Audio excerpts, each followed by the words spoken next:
Welcome back to પહેલી માહિતી. ગુજરાત ગૌણ સેવા પસંદગી મંડળ દ્વારા જે સીસીઈની ગ્રુપ એ અને ગ્રુપ બીની સંયુક્ત સ્પર્ધાત્મક પરીક્ષા લેવામાં આવી હતી પ્રાથમિક કસોટી, તેના અંદર ગ્રુપ બી માટેની મુખ્ય પરીક્ષા માટેનો અભ્યાસક્રમ જાહેર થઈ ગયો છે. વિસ્તારથી અભ્યાસક્રમ જાણવા માટે વિડીયોને અંત સુધી જુઓ. જાહેરાત ક્રમાંક 212/2023 મુખ્ય પરીક્ષા અભ્યાસક્રમ બાબત. મુખ્ય પરીક્ષા ગ્રુપ બી અંગેની અગત્યની જાહેરાત. હવે 120 મિનિટનું પેપર હશે અને 200 માર્ક્સ હશે. MCQ પદ્ધતિ દ્વારા લેવામાં આવશે. આ જે પેપર મુખ્ય પરીક્ષા છે તે ગ્રુપ બીની.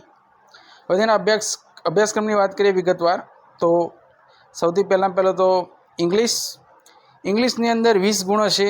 તેમાં શું શું પૂછાશે તેની વાત કરીએ તો પહેલા નંબર પર છે ટેન્સ, પછી active voice, passive voice, narration, direct indirect, transformation of sentence, use of articles and determiners, use of adjective, prepositions and conjunctions, verbs and adverbs, પછી આવે છે nouns and pronouns, પછી છે use of idiomatic expressions, જે synonyms, પછી one word substitutions, પછી છે affixes, પછી words that cause confusions like homonyms and homophones.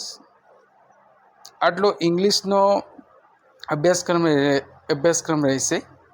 હવે બીજા નંબર પર વાત કરીએ તો ગુજરાતી વિષયની અંદર 20 ગુણના MCQ પૂછાશે, જેમાં રૂઢિપ્રયોગનો અર્થ, કહેવતનો અર્થ, સમાસ વિગ્રહ કરી તેને ઓળખ, છંદ, અલંકાર, શબ્દ સમૂહ માટે એક શબ્દ, જોડણી શુદ્ધિ, લેખન શુદ્ધિ, ભાષા શુદ્ધિ, સંધિ જોડો કે છોડો, સમાનાર્થી શબ્દો, વિરુદ્ધાર્થી શબ્દો, આટલી વસ્તુઓ ગુજરાતીમાં પૂછાશે.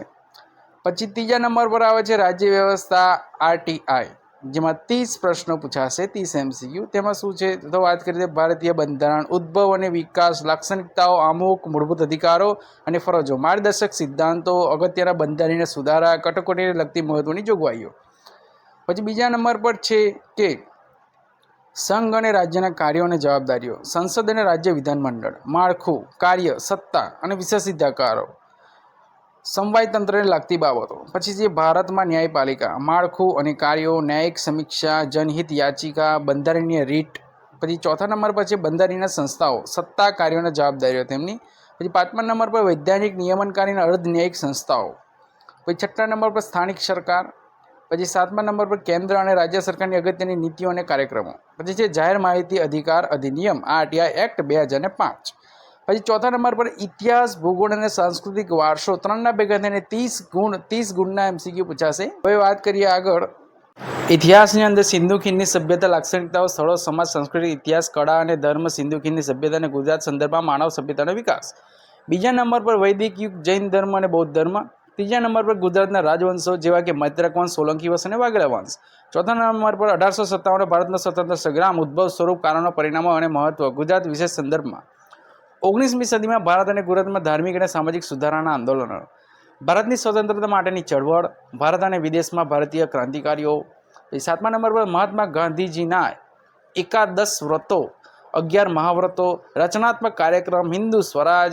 પછી સૌરાષ્ટ્ર, કચ્છ અને ગુજરાતના દેશી રાજ્યોનો આઝાદી પછીના સંઘમાં વિલીનીકરણની ઘટના, મહાગુજરાત આંદોલન. પછી સાંસ્કૃતિક વારસામાં જે છે તે આપણે જોઈએ તો ભારત અને ગુજરાતનો સાંસ્કૃતિક વારસો, કળા, સ્વરૂપો, સાહિત્ય, સંગીત, શિલ્પ અને સ્થાપત્ય. પછી ગુજરાતના મેળા, ઉત્સવો, ખાણીપીણી, પોશાક અને પરંપરાઓ. ત્રીજા નંબર પર ગુજરાતની લોકનાટ્ય કળા, ભવાઈ. પછી ગુજરાતની સાહિત્ય અને સાહિત્ય સંસ્થાઓ, ગુજરાતના સંગ્રહ સ્થાનો અને પુસ્તકાલય, ગુજરાતના 30 સ્થળો અને પર્યટન સ્થળો. આટલી વસ્તુ સાંસ્કૃતિક વારસામાંથી. પછી ભૂગોળમાંથી કેટલી વસ્તુઓ છે જોઈએ તો સામાન્ય ભૂગોળ, સૂર્યમંડળના ભાગરૂપે પૃથ્વી, પૃથ્વીની ગતિ, સમય અને ઋતુની વિભાવના, પૃથ્વીની આંતરિક સંરચના, મુખ્ય ભૂમિ સ્વરૂપો, વાતાવરણ અને આબોહવા, મહાસાગરો, દરિયાઈ અને ખંડીય સંસાધનો. પછી ભૌતિક ભૂગોળમાં ભારત અને ગુજરાતનું ભૂપૃષ્ઠ, મુખ્ય પ્રાકૃતિક વિભાગો, ભૂકંપ, જ્વાળામુખી, ભૂસ્ખલન, કુદરતી અપવાહ, મોસમી આબોહવાના પ્રદેશો, ચક્રવાત, કુદરતી વનસ્પતિ, રાષ્ટ્રીય ઉદ્યાન, અભયારણ્ય, જમીનના મુખ્ય પ્રકારો, ખડકો અને ખનિજો. પછી ત્રીજા નંબર પર છે ગુજરાતના સંદર્ભમાં સામાજિક ભૂગોળ, વસ્તીનું વિતરણ, વસ્તીની ગણતા, વસ્તીની વૃદ્ધિ, સ્ત્રી પુરુષ પ્રમાણ, સાક્ષરતા, વ્યવસાયિક સંરચના, અનુસૂચિત જાતિ અને અનુસૂચિત જનજાતિ. આટલી વસ્તુઓ આટલી વસ્તુઓ પૂછાશે ઇતિહાસ, ભૂગોળ અને સાંસ્કૃતિક વારસામાંથી. તેમાં ટોટલ 30 MCQ પૂછાશે. હવે આગળ વાત કરીએ અર્થશાસ્ત્ર, પર્યાવરણ અને વિજ્ઞાન અને ટેકનોલોજીમાં શું પૂછાશે. તેના સંયુક્ત રીતે 30 ગુણ હશે. સૌપ્રથમ અર્થશાસ્ત્ર. ભારતીય અર્થતંત્ર સ્વતંત્રતા પૂર્વે અને સ્વતંત્રતા બાદ. પછી ભારતીય અર્થતંત્રમાં અત્યાર સુધી થયેલ વિવિધ સુધારાઓ, આયોજન પંચ અને નીતિ આયોગ. કૃષિ ક્ષેત્રે મુખ્ય પાકો સિંચાઈ પદ્ધતિ, કૃષિ ક્ષેત્ર સાથે સંકળાયેલ યોજનાઓ, કૃષિ અને ટેકનોલોજી, કૃષિ અને કૃષિ સાથે સંકળાયેલ ઔદ્યોગિક પ્રવૃત્તિઓ, શ્વેત ક્રાંતિ, હરિત ક્રાંતિ, જૈવિક ક્રાંતિ, ટકાઉ ખેતી, કૃષિ વિત્તીય નીતિ અને કૃષિ ઉત્પાદનોની ભાવ નીતિ, ખાદ્ય સુરક્ષા અને જાહેર વિતરણ. આટલી વસ્તુઓ કૃષિ ક્ષેત્ર. પછી ત્રીજા નંબર ભારતના ઉદ્યોગો અને ઔદ્યોગિક નીતિ. પછી ભારતીય અર્થતંત્રમાં આંતરમાળખું, ઉર્જા, બંદરો, માર્ગો, હવાઈ મથકો, રેલવે, ટેલિકોમ્યુનિકેશન અને આંતરમાળખા સાથે સંકળાયેલા સ્થળો, સંસ્થાઓ. પછી ભારતીય જાહેર વિત્ત વ્યવસ્થા, ભારતીય કર પદ્ધતિ, જાહેર ખર્ચ, જાહેર દેવું, ભારતીય અર્થતંત્રમાં ખાદ્ય અને સહાય, તાજેતરના રાજકોષીય અને નાણાકીય નીતિઓના મુદ્દાઓ, RBI તેનું કાર્યક્ષેત્ર. પછી પર્યાવરણમાં આપણે વાત કરીએ તો પર્યાવરણમાં 4 મુદ્દા છે. એક છે રાષ્ટ્રીય અને આંતરરાષ્ટ્રીય કક્ષાએ પર્યાવરણની જાળવણી માટેની નીતિઓ અને સંધિઓ, પર્યાવરણ ક્ષેત્રની મહત્વની સંસ્થાઓ, પર્યાવરણ ક્ષેત્રે સંકળાયેલા મહત્વના એવોર્ડ. બીજા નંબર પર છે વન્ય અને વન્ય જીવન સંરક્ષણ. પછી ક્લાઇમેટ ચેન્જ, જળવાયુ પરિવર્તન અને તેની સંલગ્ન બાબતો. પછી આપત્તિ વ્યવસ્થાપન. આટલી વસ્તુ પર્યાવરણમાંથી. પછી વિજ્ઞાન અને ટેકનોલોજી વાત કરીએ તો રોજ બેરોજના જીવનમાં સામાન્ય વિજ્ઞાન, ભૌતિક વિજ્ઞાન, રાસાયણિક વિજ્ઞાન અને જીવ વિજ્ઞાન. વિજ્ઞાન ક્ષેત્રે થયેલી મહત્વની શોધો અને તેના શોધકો, વિજ્ઞાન ક્ષેત્રે સંકળાયેલા મહત્વના એવોર્ડ, વિજ્ઞાન ટેકનોલોજી સાથે સંલગ્ન વિવિધ સંસ્થાઓ, પ્રસિદ્ધ ભારતીય વૈજ્ઞાનિકો. પછી સંરક્ષણ ક્ષેત્રે ટેકનોલોજી, વિવિધ સંસ્થાઓ અને કાર્યક્રમ, આંતરિક્ષ અને અવકાશ ક્ષેત્રે ભારતીય પ્રગતિ અને વિવિધ સંસ્થાઓ. પછી ભારતની ઉર્જા નીતિ. આટલી વસ્તુ વિજ્ઞાનમાંથી. અને પછી છઠ્ઠા નંબર પછી પ્રાદેશિક અને રાષ્ટ્રીય અને આંતરરાષ્ટ્રીય કક્ષાની મહત્વની સાંપ્રત ઘટનાઓમાંથી 30 પ્રશ્નો એટલે કે કરંટ અફેર. પછી સામાન્ય બૌદ્ધિક ક્ષમતા 40 ગુણનું છે, જેમાં શું શું પૂછાય તેની વાત કરીએ તો તાર્કિક અને વિશ્લેષણાત્મક ક્ષમતા, સંખ્યાઓની શ્રેણી, સંકેત અને તેનો ઉલ્લેખ, સંબંધિત વિષયક. પછી ઘડિયાળ કેલેન્ડર, ઉંમર સંબંધિત પ્રશ્નો. પછી સંખ્યા વ્યવસ્થા અને તેના માનક્રમ, માહિતીનું અર્થઘટન, માહિતીનું વિશ્લેષણ, માહિતીની પર્યાપ્તતા, સંભાવના. પછી છે સરેરાશ, મધ્યક, મધ્યસ્થ અને બહુલક, ભારિત, સરેરાશ. પછી ઘાત અને ઘાતાંક, વર્ગમૂળ, ઘનમૂળ, ગુસા, લસા, ટકા, સાદું અને ચક્રવૃદ્ધિ વ્યાજ, નફો અને નુકસાન. પછી સમય અને કાર્ય અને સમય અને અંતર, ઝડપ અને અંતરના પ્રશ્નો, દાખલા. આ રીતે કુલ 200 MCQ થશે, 200 માર્ક્સ થશે.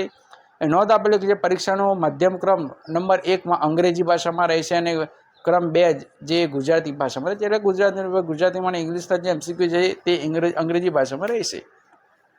આટલી નોંધ આપેલી છે. આ સંપૂર્ણ માહિતી તમને મળી ગઈ હશે. આ જ રીતનો વધુ માહિતી માટે YouTube ચેનલ સબસ્ક્રાઈબ કરો અને લાગતા વળગતા CC ઉમેદવારોને આ વિડીયો શેર કરો અને વિડીયો ગમ્યો હોય તો લાઇક અને શેર કરી દેજો.